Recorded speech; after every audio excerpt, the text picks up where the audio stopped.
حالانکہ میں اس گفتگو کو امانت سمجھتا ہوں، اور کچھ چیزیں جو شاید ہم عام طور پر پبلک میں نہیں کرنا چاہتے، اور وہ ہم نے اس ماحول میں کی ہیں، اور میں اب بھی سمجھتا ہوں کہ بہت سی چیزیں جب تک ایک فریق کہتا ہے کہ معاملات جو ہیں وہ ابھی خفیہ ہونے چاہیے، راز میں رہنے چاہیے، تو دوسرے فریق پر راز میں رکھنا واجب ہو جاتا ہے ٹھیک ہے۔ یہ شرعی مسئلہ ہے جی۔ میں اس لیے بات کروں کہ آپ نے فرمایا کہ خدشہ آپ کو لگ رہا ہے کہ یہ اس طرف قدم جا رہے ہیں جنگ کی طرف، یہ خدشہ آپ کو کہاں سے لگا؟ کوئی ایسی بات ہوئی ہے وہاں پہ کمیٹی؟ تو اس حوالے سے حضرت نہ ہم جنگ کا مشورہ دیں گے، ہم ملک کے اندر امن و امان چاہتے ہیں۔ کیسے ہو جب دہشت گردی ہو؟ کیسے ذمہ داری میری نہیں ہے؟ اب سارا سے بہت آسان بات ہے، بندوق اٹھا کے آگے میں گزارش کرتا ہوں ٹرین میں میں گزارش مسجدوں میں گھس گئے، میں گزارش کروں آپ سے، میں آپ کے لیے بڑا آسان آدمی ہوں، جب چاہیں جہاں چاہیں آپ مجھے پکڑ لیں اور مجھ سے سوالات شروع کر دیں، ایسے ہی جبکہ ان سوالات کے ساتھ میرا تعلق نہیں ہے۔ جس سوال کے ساتھ جن کا تعلق ہے وہاں آپ کی رسائی نہیں ہے جی جن سے آپ نے پوچھنا چاہیے وہ آپ کی ہے تو آپ نے پوچھے نہیں ہیں، ابھی بھی پوچھ رہے ہیں، آپ اس کے ذریعے بھی تو پوچھ میں نے یہی ان سے کہا کہ آپ ایجنڈا بھی لاتے ہیں، حکمت عملی بھی لاتے ہیں، پھر آپ ہمیں کہتے ہیں اس کو سپورٹ کریں۔ ابھی بھی میں نہیں سمجھتا کہ ان کی پوری حکمت عملی سے ہم آگاہ ہیں، لیکن ایک بات بڑی واضح ہے جی کہ حکومت کی ذمہ داری ہے کہ وہ مجھے امن دے، وہ مذاکرات کے ذریعے مجھے امن دیتا ہے، مذاکرات کامیاب نہیں ہوتے تو طاقت کا استعمال کرتا ہے، طاقت کا استعمال بھی دنیا میں ہوتے رہتے ہیں، کوئی ایسی بات نہیں ہے کہ نہیں ہوتے جی، لیکن طاقت استعمال ہوئی 2010 سے لے کر آج 2024 تک طاقت ہی استعمال ہوئی ہے، بات چیت بھی استعمال ہوئی ہے، اور نہ بات چیت کا نتیجہ سامنے آ رہا ہے، نہ طاقت کے استعمال کا نتیجہ سامنے آ رہا ہے اس کی جی۔ وجہ کیا ہے؟ اس میں یہی سمجھنا چاہیے نا کہ کہیں خلا ہے۔ تو یہ کیا ہے خلا؟ بات یہ ہے بنیادی کہ میرا ایک جنرل کہتا ہے کہ میں نے باڑ لگا دی ہے اور کسی کا باپ بھی نہ ادھر سے جا سکتا ہے نہ ادھر سے آ سکتا ہے۔ پھر دوسرا جنرل صاحب کہتا ہے کہ میں نے باڑ اکھاڑ کے پھینک دیا ہے، فضول قسم کا پاکستان کا خرچہ کیا انہوں نے۔ اب جنہوں نے باڑ لگائی تھی انہی کی دور میں لوگ واپس آئے، جنہوں نے باڑ لگائی انہی کی دور میں لوگ وہاں افغانستان گئے، پھر جنہوں نے باڑ اکھاڑ دی ہے اب کہتے ہیں کہ جی وہاں سے لوگ آ رہے ہیں۔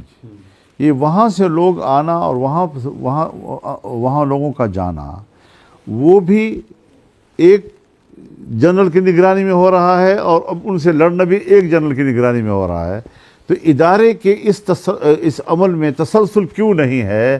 کل سوچ اور تھی، اور رجیم کی تبدیلی کے ساتھ پالیسی تبدیل ہو جانا، سوچ تبدیل ہو جانا، اور ان کو اس کا مجرم قرار دے دینا، اب یہ میرے سے کرنے کا سوال ہے، یہ مجھ سے پوچھنے کا سوال ہے کہ اس کا میں جواب دوں کہ یہ کیوں ہو رہا ہے جی۔ بات بنیادی یہ ہے کہ کہیں خلا تو ہے نا جی، جس خلا کا کوئی فائدہ اٹھا رہا ہے۔ بات اب یہ ہے کہ ایک ہے نظریہ، اگر حقوق کی جنگ ہے، اگر نظریے کی جنگ ہے، اسلام کا مطالبہ ہے، میرا بھی مطالبہ ہے، صوبائی حقوق کا مطالبہ ہے، میرا بھی مطالبہ ہے۔ میں بھی کہتا ہوں بلوچستان کے وسائل کا مالک بلوچستان کے بچے ہیں، ان کے اولاد ہے، ان کے لوگ ہیں۔ خیبر پختونخوا کے وسائل ہیں تو ان کے مالک جو ہے خیبر پختونخوا کے لوگ ہیں۔ حقوق کی بات ہے، ہم اپنا حق مانگ رہے ہیں، صوبے اپنا حق مانگ رہے ہیں، پنجاب کو بھی حق ہے، سندھ کو بھی حق ہے۔ اسلام کے کوئی مطالبہ کر رہا ہے، بالکل ٹھیک مطالبہ ہے، ہم اسلام کے مطالبے سے بھی کوئی انکار نہیں کر رہے، لیکن اس کے لیے اسلحہ اٹھانا چاہیے یا سیاسی محاذ پر ہمیں وہ بات کرنی چاہیے؟ ہمارا نظریہ یہ ہے کہ سیاسی محاذ پہ بات کرنی چاہیے۔ اچھا، اس میں دیکھیں آپ نے کہا مجھ سے سوال کیوں پوچھا، یہ سارا جو دور گزرا 40 سال کا، ہم دیکھتے ہیں کہ اسٹیبلشمنٹ نے جو کچھ بھی کیا کوئی نہ کوئی سیاسی قوت ان کے ساتھ رہی ہے، کبھی MMA کی صورت میں، کبھی مسلم لیگ نون کی صورت میں، کبھی PTI، کبھی پیپلز پارٹی۔ تو اس لیے لوگ سیاستدانوں سے تو پوچھیں گے سوال۔ اس وقت مجھے یہ لگ رہا ہے کہ سیاستدانوں کا اور اسٹیبلشمنٹ کا آپس میں مسٹرسٹ ہے، اس لیے کسی نتیجے پہ نہیں پہنچا جا رہا، کسی جوائنٹ اسٹریٹجی کو فائنلائز نہیں کیا جا رہا۔ کیا یہ درست ہے؟ اس میں کوئی شک نہیں ہے۔ دیکھیے MMA جو تھا نا وہ فوج کے ساتھ نہیں تھی، لیکن اس نے ملک کے اندر سیاسی خلا پور کیا تھا، لیکن اس وقت جو پیپلز پارٹی اور جنگ تو چل رہی جو پارٹی اور مسلم۔ اب جب جنگ چھڑی تو آپ کو پتہ ہے سب سے بڑے مظاہرے میں نے کیے، MMA نے کیے, جنگ ہم نے لڑی مشرف کے ساتھ, میں ان جیل میں رہا, قاضی حسین احمد جیل میں رہے, ہمارے کارکن جیل میں رہے, ہمارے کارکن لڑتے لڑتے شہید ہو گئے. کیا ہم نے امریکیوں کو اڈے کیوں دیے ہیں جی؟ تو سب سے مد مقابل زبردست مخالف قوت جو تھی وہ ہم ہی تھے جی. پیپلز پارٹی اگر مخالف تھی تو وہ انٹرنل پالیٹکس کے حوالے سے تھی جی. مسلم لیگ اگر مخالف تھی تو وہ انٹرنل پالیٹکس کے حوالے سے تھی جی. اور جو افغانستان کے حوالے سے اور امریکہ کے وہاں مداخلت کے حوالے سے مشرف کے مقابلے میں براہ راست کوئی قوت سامنے آئی تو وہ MMA تھی, اور اس کے اندر جمعیت علماء سب سے زیادہ واضح طور پر تھی جی. اب اس فرق کو لوگ نہیں سمجھتے کہ داخلی سیاست کے حوالے سے رویے کا کیا نام ہوتا ہے, بین الاقوامی سیاست کے حوالے سے اگر رویے, تو اس فرق کو سمجھنے کے لیے بھی ہمیں ضرورت ہوگی. اور اس دور میں جب ہم جائیں گے تو یہ دونوں چیزیں جو ہیں وہ بڑے کھل کر سامنے آ جاتی تھی. اچھا, آپ نے ذکر کیا پچھلے دنوں نواز شریف صاحب کو بھی اپنا رول پلے کرنا چاہیے. آپ کے خیال میں نواز شریف صاحب کے ساتھ جو ہوا ہے پچھلے 15 سال میں 20 سال میں, اس کے بعد وہ کیا رول پلے کرے؟ جب بھی انہوں نے رول پلے کرنے کی کوشش کی ان کی تو رول ہی ختم کر دیا گیا. اب آپ کیا سمجھتے ہیں؟ اب رول ختم نہیں کرنا چاہیے نا کسی کا جی. اگر رول ہم ختم کریں گے, دیکھیے کچھ لوگ سینئرز ہوتے ہیں جی, اس کا کسی مجلس میں بیٹھنے سے ایک مجلس کی وقار پیدا ہوتی ہے. اب ان کے ساتھ ہمارا سیاسی اختلاف بھی ہے. اب وہ حکومت کر رہے ہیں اور مسلم لیگ کی حکومت ہے, ہم ان کے مینڈیٹ کو تسلیم نہیں کر رہے. لیکن سیاست میں حضرت کچھ شخصیات ایسی ہوتی ہیں کہ اختلاف رائے کے باوجود ان کو سینئر تسلیم کیا جاتا ہے, اور توقع رکھی جا سکتی ہے کہ بڑے ہونے کے ناطے وہ کوئی ایک ایسا کردار ادا کرے کہ جو مسائل کے حل کی طرف ایک امید کی بات ہو سکتی ہے. تو میں نے تو ہمیشہ ان کا احترام کیا ہے, اور ابھی آج بھی میرے دل میں ان کے لیے احترام موجود ہے. لیکن یہ ہے کہ وہ بالکل ہی ایک سین سے غائب ہو گئے ہیں, اور کوئی ان کا بظاہر بڑا کردار ان کا سامنے نظر نہیں آ رہا ہے. اگر وہ اپنی کچھ ذمہ داریوں کو لے کے آگے بڑھتے ہیں. آپ کے خیال میں کیا ان کو ذمہ داریاں لینی چاہیے؟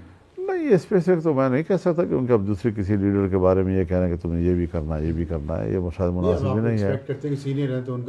یہ جو ہمارے ہاں جو معاملات بگڑے ہوئے ہیں, الیکشن خراب ہو گئے ہیں, حکومت پر اعتماد نہیں ہے, 2018 کا الیکشن متنازع, پھر 2024 کا متنازع, تو پاکستان میں جمہوریت تو ہار گئی جی. تو جمہوریت شکست کھا رہی ہے, اور جو جمہوریت شکست کھائے گی تو پھر انتہا پسندی اور شدت پسندی جو ہے وہ کامیاب ہوگی. جو ماحول ہے اس وقت انتہا پسندی کا, اس میں آپ اور دوسری جو اپوزیشن کی جماعتیں وہ کہہ رہی ہیں عید کے بعد ہمیں تحریک کا آغاز کریں گے. تو آپ سمجھتے ہیں کہ اس ماحول میں جہاں پہ بلوچستان اور خیبر پختونخوا میں جنگ جاری ہے, افغانستان سے جنگ کے خدشات ہیں, اس میں پاکستان کی تمام اپوزیشن کی سیاسی جماعتیں جو ہیں وہ ایک تحریک شروع کر دیں, یہ آپ کے خیال میں پی ٹی آئی جو آپ کو چاہ رہی ہے, آپ ان کے ساتھ مل کے یہ تحریک شروع کریں گے اس ماحول میں؟ دیکھیے, تحریک تو ہم نے پہلے بھی اکیلے چلائی ہے. PDM تھا تب بھی جمعیت تحریک چلا رہی تھی, باقی قائدین تو کنٹینر پر ہی آتے تھے جی, اور میٹنگوں میں شریک ہوتے تھے. اور اب بھی اپوزیشن جو ہے وہ میٹنگوں میں شریک ہوتی ہے, ایک دوسرے کے ساتھ ہم بات چیت بھی کر رہے ہیں. پارٹیز پہ بھی, چائے پارٹی ہو گئی, افطار پارٹی ہو گئی, اس میں بھی اکٹھے ہو جاتے ہیں, بات چیت بھی چلتی رہتی ہے. اور ایک اچھا ماحول جو خاص طور پر JUI اور PTI کے درمیان ایک تلخ ماحول تھا, آج وہ ایک اعتدال پہ آنے کی طرف جا رہا ہے, رویوں میں نرمیاں آ رہی ہیں, اور اس میں ہمیں ایک دوسرے کو کچھ سمجھنے کے بھی مواقع مل رہے ہیں. تو یہ ایک اچھی سمت ہے جس کی طرف سفر ہو رہا ہے. بعد میں بھی یہ رویے ایسے ہی رہیں گے؟ میں اس کو ہمیشہ کے لیے قائم رکھنے کی بات کر رہا ہوں, عارضی طور پہ بات نہیں کر رہا ہوں میں جی. نہیں, آپ تو رکھیں گے. دوسری طرف PTI بھی رکھیں. آپ سمجھتے ہیں کہ عمران خان کی یہ خواہش ہے کہ یہ رویہ بہتر ہو جائے؟ اسی سوال کو ختم کرنے کی میں کوشش کر رہا ہوں. تو یہی چیزیں جو ہے ہمیں آگے بڑھانی ہوں گی. صرف یہ نہیں کہ میں ایک محدود وقت کے لیے, ایک محدود فائدے کے لیے تو دوستی کروں, اور پھر آگے جا کر پھر کہوں کہ جب میرا مطلب پورا ہو گیا ہے تو ضرورت نہیں ہے مزید. میرے خیال میں یہ چیز, اختلاف تو رہیں گے. اب اختلاف تو پیپلز پارٹی سے بھی میرا ہے, مسلم لیگ سے بھی ہے, نیشنل پارٹی سے بھی ہے, بلوچوں کے قوم پرست جماعت ان سے بھی ہے, لیکن دوستیاں بھی ہیں, تعلق بھی ہے, احترام بھی ہے, اٹھنا بیٹھنا بھی ہے. وہ چیزیں یہاں پر بھی ہونی چاہیے. جب ہم دونوں اپوزیشن میں ہیں تو کوئی پارٹی دو اپوزیشن نہیں کرتی جی. یا حکومت ہے اپوزیشن کرنی ہوگی یا اپوزیشن پھر اپوزیشن کی کرے گی. تو یہ دونوں چیزیں نہیں چلتی جی. ہمیں حالات کے سے بھی سیکھنا ہے اور ہم نے حالات کا فائدہ بھی اٹھانا ہے. اچھا ابھی آپ یہ جو ایک کچھ لوگ یہ باتیں کر رہے ہیں کہ پی ٹی آئی کے اسٹیبلشمنٹ کے ساتھ معاملہ طے ہو رہے ہیں اور شاید حکومت مشکل میں آ جائے گی کیونکہ حکومت اس طرح پرفارم نہیں کر پا رہی جس طرح اسے کرنا چاہیے تھا سیاسی محاذ پہ. آپ سمجھتے ہیں کہ یہ پی ٹی آئی کی اگر یہ اسٹریٹجی ہے تو یہ ٹھیک ہے اور ایسا کچھ ہو جائے گا؟ یہ متضاد قسم کی چیزیں خبریں آتی ہیں اور یہ اس قابل نہیں ہے کہ میں اس پر تبصرہ کروں. یہ ہوائی قسم کی چیزیں ہوتی ہیں, نہ کوئی اس کے پیچھے ثبوت, نہ اس کے پیچھے کوئی حالات رابطے ہیں نہیں ہیں, بات ہو رہی ہے نہیں ہو رہی. باتیں تو دنیا میں ہر جگہ ہوتی رہتی ہیں جی. کون سی دنیا کے جہاں پر کوئی نہ کوئی بات نہ ہو رہی ہو, لیکن وہ بات ہی ہوتی ہے بس, اس سے زیادہ. آپ کے خیال میں عمران خان صاحب کا رول سیاست میں ہے تو کیا ہوگا؟ یہ تو انہوں نے خود ہی طے کرنا ہے. ان کی پارٹی ہے, ان کا اپنا ایک مستقبل ہے, کیا مستقبل ہے کیا نہیں ہے. لیکن سیاست کے اندر حضرت ہمیں وہ گنجائش رکھنی چاہیے کہ کسی محاذ پہ بیٹھ کر ہم ایک دوسرے کو سمجھ سکیں اور بات چیت کر سکیں. تو اس میں عید کے بعد جو ان کا تحریک چلانے کا ارادہ اور آپ کو چاہ رہے ہیں کہ آپ قیادت کریں اس تحریک کی, آپ نہیں, عید کے بعد کا جو معاملہ ہے وہ شاید ان کی طرف سے تو کوئی ایسی بات نہیں آئی, لیکن جمعیت علماء اسلام نے اپریل میں اپنی جنرل کونسل کا اجلاس بلا لیا ہے. ہماری جنرل کونسل جو ہے وہ تقریباً کوئی 1400 اراکین پر مشتمل ہے. پورے ملک سے مندوب آتے ہیں اس میں, اور اس نے پالیسیز طے کرنی ہے کیونکہ ہمارے ابھی تازہ ہی پچھلے سال رکن سازی ہوئی, پھر تنظیم سازی ہوئی, اور اسی میں ہماری جو سب سے بڑی کونسل ہے جنرل کونسل وہ وجود میں آئی, پھر اس کے بعد شورا وجود میں آئی ہے, پھر اس کے بعد مجلس عاملہ ہے. تو یہ سارے, تو اس کا پہلا اجلاس ہوگا انتخابی اجلاس کے بعد, اور اس کے سامنے ہم یہ ساری صورتحال رکھ کر مستقبل کی پالیسیوں کی منظوری لیں گے ان سے. اس کے بعد پھر جو بھی حکمت عملی دو طے کریں گے. ایشوز یہ ہیں کہ ایک تو آپ نے الیکشنز کہہ رہے ہیں کہ چرائے گئے آپ کے, اور پی ٹی آئی بھی کہہ رہی ہے, لیکن ہم دیکھتے ہیں کہ تمام جماعتیں سوائے آپ کی جماعت کے اقتدار میں, پی ٹی آئی کی خیبر پختونخوا میں حکومت ہے.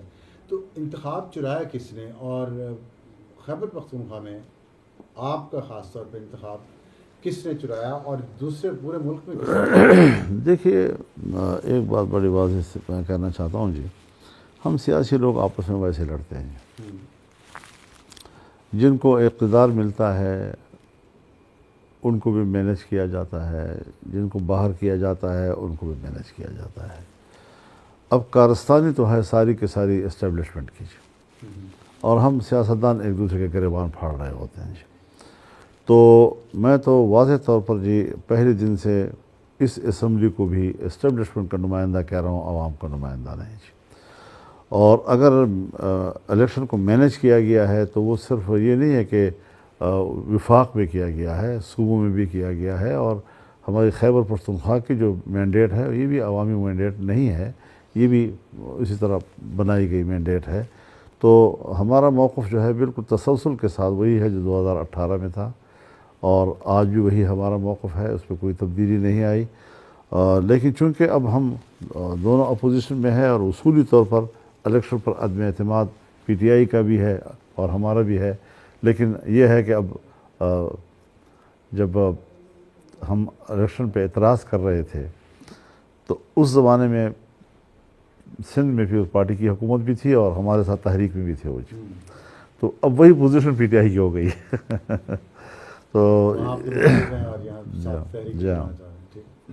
تو اچھا آخر میں یہ بتا دیں کہ بلوچستان کا مسئلہ جو ہے وہ بہت سنگین ہو گیا ہے, اور آپ نے بھی ایک تقریر میں فرمایا کہ 6-7 اضلاع جو اگر اناؤنس کر دیں علیحدگی کا تو وہاں پہ ریٹ آف گورنمنٹ نہیں ہے تو یونائٹڈ نیشن بھی انٹرونشن کرے گی.